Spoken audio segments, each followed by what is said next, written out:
Welcome to the next episode of Monday Mindset Matters. These quick meet-of-the-moment episodes offer you some tools and biblical encouragement to help you, the Christian educator, no matter what role you have on campus, stay connected, stay grounded, and stay prayed up so you can be the light in the middle of this trauma-responsive movement. So, let's get right to it.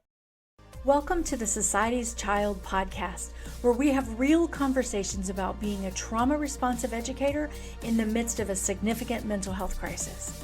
Hi, I'm Trish Senzak, a former educator, compassion advocate, and Jesus lover, and I'm so grateful that you're here. Are you feeling confuzzled about your students' behavior and needs? You're not alone.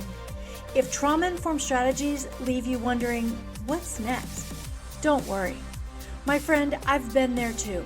As a foster mom and a child of complex trauma mixed with my experience as a teacher, it's led me to finding a compassionate, whole child approach that's evidence-based, practical, and transformational, and I'm so eager to share it with you.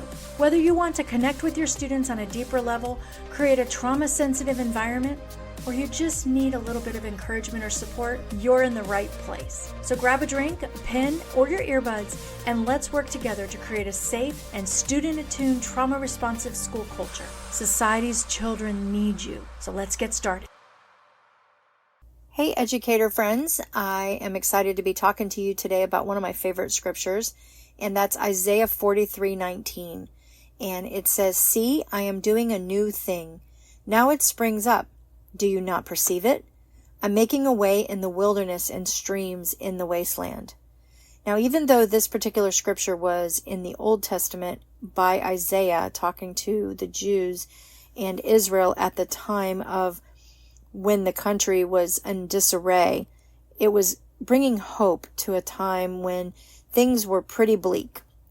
Well, right now, I can imagine, if you're listening to this, it's possible that your life with your students might be pretty bleak, or you might be seeing some situations with some of your students that feel pretty dark or uncertain, scary, or maybe even just downright confusing.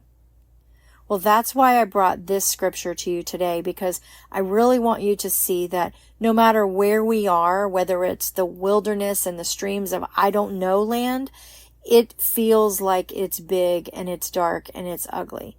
But that's okay. I want you to know that there's a hope. And so with our students who need extra support with their big behavioral challenges, I want you to know that there's a way that could be different, that we could approach them, and that we can think about how we can work with these kids and make some headway. As Christian educators, we often encounter these students with these huge behaviors, these challenges. They challenge our patience, they challenge our creativity, they challenge our norms in the classroom, they challenge our structure. Whatever the challenges are that are coming up for you, they are the very wilderness where God is making a new way. And so today I want to invite you into 3 strategies that I think will help these students using this verse as a springboard to where we are. The first option is what I call a restoration journal.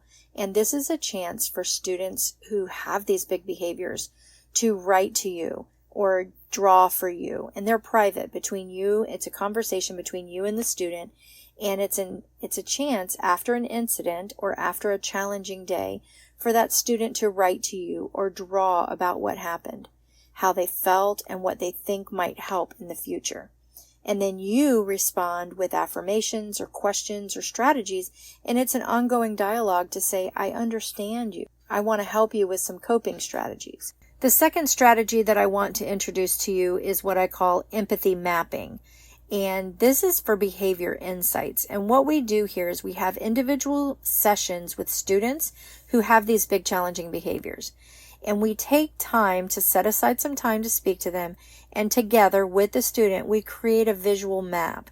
What it does is it details what they see and what they hear and they feel during difficult moments. So we literally walk through a dialogue of what was happening for you. What were you seeing in your mind? What were you hearing? What did you think while you heard that or you were seeing that?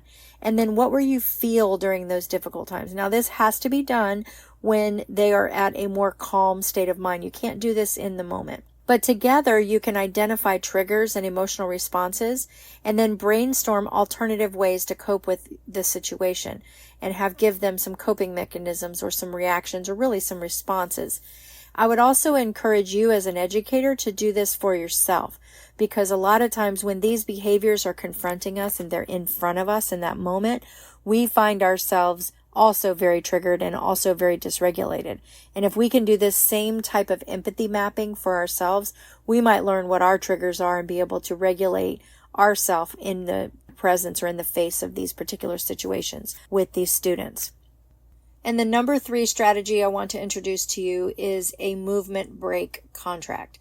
For many of these kids, sitting still or managing energy or even being emotionally dysregulated when they come into the classroom, if you start this at the beginning of the year, by the end of the year, they will be very in tune to themselves if you're having these conversations. You can have contracts between each other that will be agreed upon signals or times when the student can take a short break. They won't have to say anything in front of the class, but they might need to get up and take a quick walk or stretch or go to the bathroom, take a break, maybe sharpen their pencil or do something that would just give them a chance to refocus their mind. Now, this would have to be set based on a conversation between the two of you. The student would help design the contract, and then you both can kind of come up with ways of when and how these breaks can be taken based on the way your classroom is designed. But it also makes them feel like active participants in managing their behavior.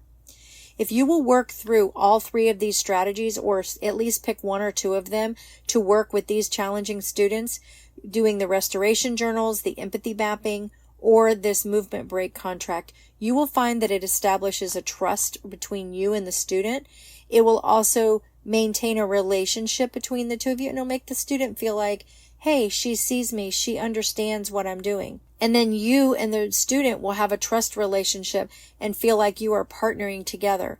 But you as the educator, if you're looking at this as a new thing in the middle of this wasteland that you're in, you will realize that you're partnering with God and making a way in that difficult time for those challenging behaviors and those challenging students. Ultimately, this will help transform your class. It will help transform your relationships with your students, and it'll also give both growth for you and the students. So I hope that this episode offered you a fresh perspective or a fresh take on supporting these students. These students who have these big challenging behaviors need all the encouragement that they can get. And I hope that this encourages you to see each of these challenges as an opportunity that God is doing something new and He's doing something powerful and He's ready to step in and help you do this. There you have it, my friends. That's another episode of Monday Mindset Matters.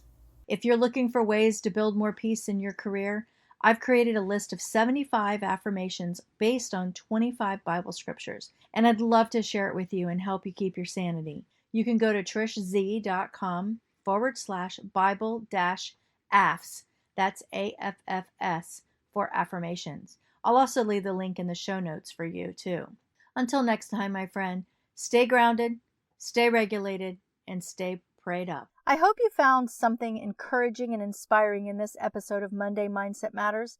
It is my hope that these episodes meet you right where you are, because your Monday mindset matters. More importantly, your mindset matters all the time. Remember, stay connected, stay grounded, and stay prayed up. Our kids depend on it. Hey, amazing educators, thanks for tuning in. If you found this episode helpful, I'd love for you to hit subscribe and leave a review. Even better, share this episode with a colleague. And hey, I'd love to connect with you on social media. You can even join my Facebook group for some extra support and a dash of inspiration. I've left all the links in the show notes. Until next time, my friend, remember, you're not alone on this journey. You've got this. Keep making a difference and stay teach-tastic.